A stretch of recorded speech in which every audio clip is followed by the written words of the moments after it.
চৈত্র মাসের শুক্লপক্ষের একাদশী তিথিটি কামদা একাদশী নামে পরিচিত। এই তিথিতে শাস্ত্রমতে নিয়ম অনুসারে ভগবান শ্রীবিষ্ণুর পুজো করলে ধনধান্যে বৃদ্ধি হয় এবং ব্যক্তি জন্ম মৃত্যুর বন্ধন থেকে মুক্ত হয়। পাশাপাশি এই একাদশী ব্রতটি পালন করলে ব্যক্তির মনের সমস্ত ইচ্ছে পূরণ হয়। বন্ধুরা, আপনারা কি জানেন এই কামদা একাদশী ব্রত আসলে কি? কেন এই একাদশী ব্রতটি পালন করা উচিত? এই একাদশী ব্রতের দিনে করণীয় কাজ কি কি?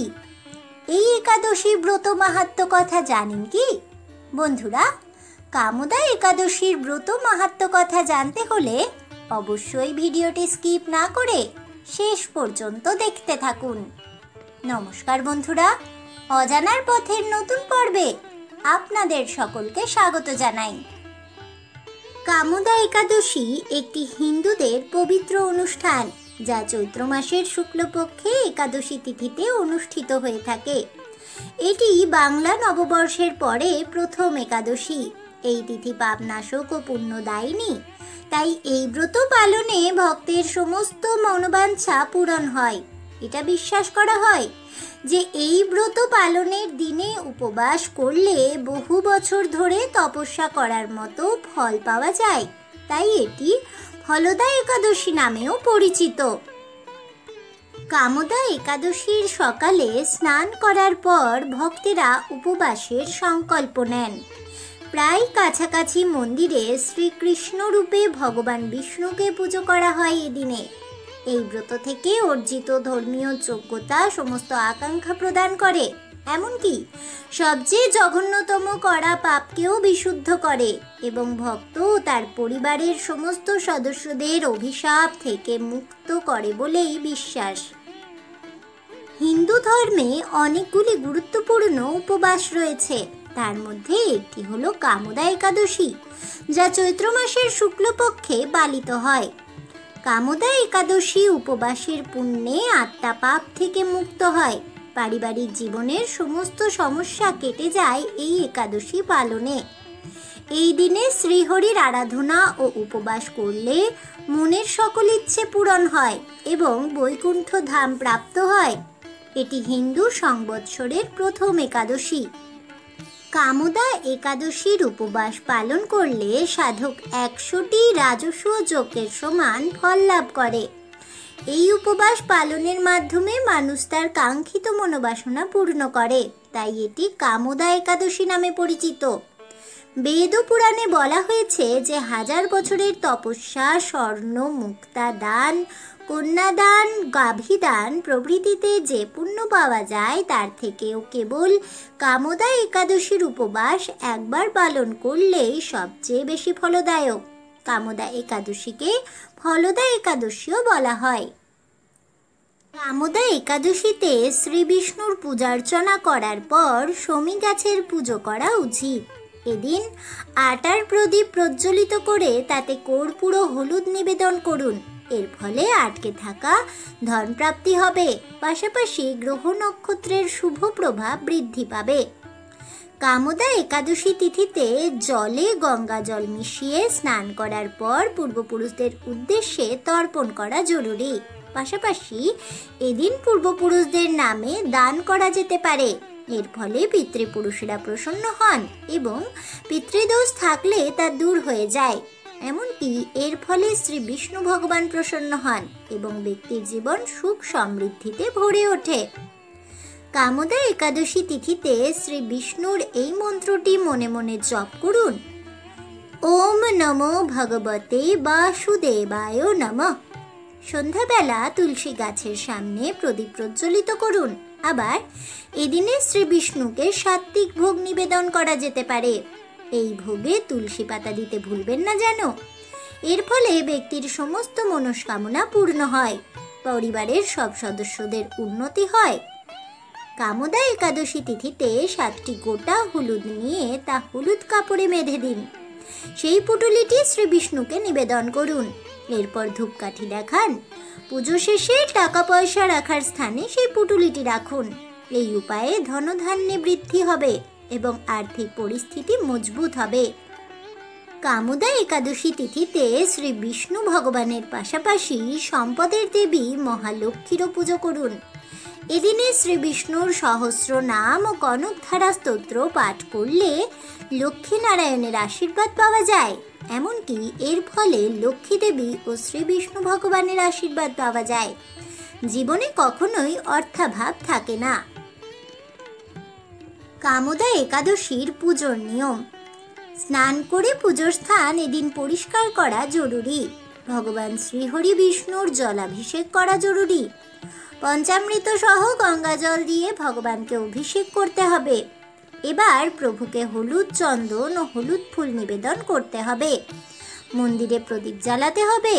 সম্ভব হলে এদিন উপোস রাখা যায়। কামোদা একাদশীর পুজোতে দ্রুত মন্ত্র পাঠ করতে হয়। ওম নমো ভগবতে বাসুদেবায় মন্ত্রটি জপ করতে হয় বারে বারে। পূর্ণ ভক্তি সহকারে শ্রীহরি ভগবান বিষ্ণু ও মা লক্ষ্মী দেবীর পুজো ও আরতি করতে হয়।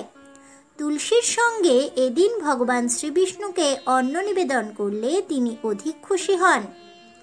কামোদা একাদশীর দিন সকালে ঘুম থেকে উঠে স্নান করে পরিষ্কার কাপড় পরুন। তারপর মন্দিরের স্থানটি পরিষ্কার করুন। এরপর হলুদ কাপড় বিছিয়ে ভগবান শ্রীবিষ্ণুর মূর্তি স্থাপন করতে হবে।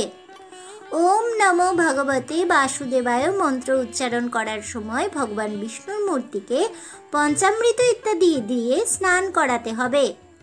বস্ত্র, চন্দন, পবিত্র সুতো, ঘ্রাণ, অক্ষত, ফুল, তিল, ধূপকাঠি, নৈবেদ্য, ফল, পান, নারকেল অর্পণ করুন শ্রীবিষ্ণুকে। এরপর কামোদা একাদশীর উপোস ও পূজার আরতির সংকল্প নিন। কামোদা একাদশীর পুজো শেষে অবশ্যই ব্রতকথা পাঠ করুন। বলা হয়, পুজো শেষে ব্রতকথা পাঠ না করলে কোনো ফল লাভ হয় না, অথবা পুজো শেষে ব্রত মাহাত্ম্য কথা না শ্রবণ করলে সেই পুজোর কোনো ফল পাওয়া যায় না। তাই এবার চলুন জেনে নেওয়া যাক পুণ্যদায়িনী কামোদা একাদশীর ব্রত মাহাত্ম্য কথাটি। কামোদা একাদশী ব্রত মাহাত্ম্য। চৈত্র মাসের শুক্লপক্ষের কামোদা একাদশী ব্রত মাহাত্ম্য কথাটি বরাহ পুরাণে সুন্দরভাবে বর্ণিত হয়েছে। মহারাজ যুধিষ্ঠির বললেন, হে বাসুদেব, আপনি কৃপা করে আমার কাছে চৈত্র মাসের শুক্লপক্ষের একাদশীর মহিমাটি কীর্তন করুন। শ্রীকৃষ্ণ বললেন, হে মহারাজ, এই একাদশী ব্রত সম্পর্কে এক বিচিত্র কাহিনী বর্ণনা করছি। আপনি এক মনে তা শ্রবণ করুন। পূর্বে মহর্ষি বশিষ্ঠ মহারাজ দিলীপের কৌতূহল নিবারণের জন্য এই ব্রত কথাটি কীর্তন করেছিলেন। ঋষি বশিষ্ঠ বললেন, হে মহারাজ, চৈত্র মাসের শুক্লপক্ষের একাদশীর নাম হলো কামোদা। এই তিথি পাপনাশক ও পুণ্যদায়িনী। পূর্বকালে মনোরম নাগপুরে স্বর্ণ নির্মিত গৃহে বিষধর নাগেরা বসবাস করত। তাদের রাজা ছিলেন পুণ্ডরীক। গন্ধর্ব, কিন্নর ও অপ্সরাদের দ্বারা তিনি সর্বদাই সেবিত হতেন। সেই পুরী মধ্যে অপ্সরা শ্রেষ্ঠ ললিতা ও ললিত নামের এক গন্ধর্ব স্বামী স্ত্রী রূপে ঐশ্বর্যপূর্ণ এক গৃহে পরম সুখে দিন যাপন করত। একদিন পুণ্ডরীকের রাজসভায় ললিত একা গান গাইছিল। এমন সময় ললিতার কথা তার মনে পড়ল। এর ফলে সঙ্গীতের স্বর, লয়, তাল, মানের বিপর্যয় ঘটল।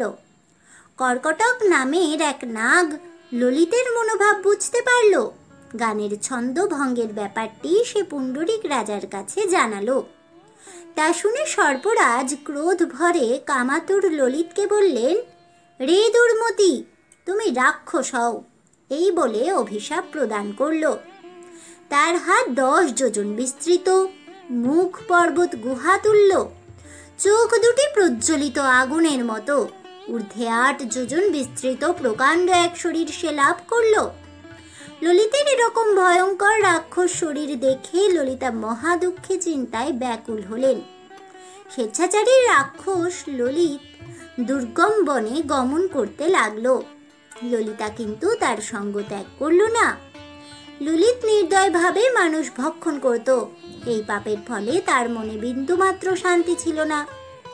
পতির এইরকম দুরাবস্থা দেখে ব্যথিত চিত্তে রোদন করতে করতে ললিতা গভীর বনে প্রবেশ করল। একদিন ললিতা বিন্ধ্য পর্বতে উপস্থিত হল। সেখানে ঋষ্যশৃঙ্গ মুনির আশ্রম দর্শন করে মুনির কাছে হাজির হলো সে। তার চরণে প্রণাম করে সেখানে দাঁড়িয়ে রইল। মুনিবর জিজ্ঞাসা করলেন, হে সুন্দরী, তুমি কে? কার কন্যা? কি কারণেই বা এই গভীর বনে এসেছ? তা সত্য করে আমায় বলো। তদুত্তরে ললিতা বলল, হে প্রভু, আমি বীরধন্যা গন্ধর্বের কন্যা। আমার নাম ললিতা। আমার পতির পিশাচত্ব দূর হয় এমন কোনো উপায় জানবার জন্য এখানে এসেছি।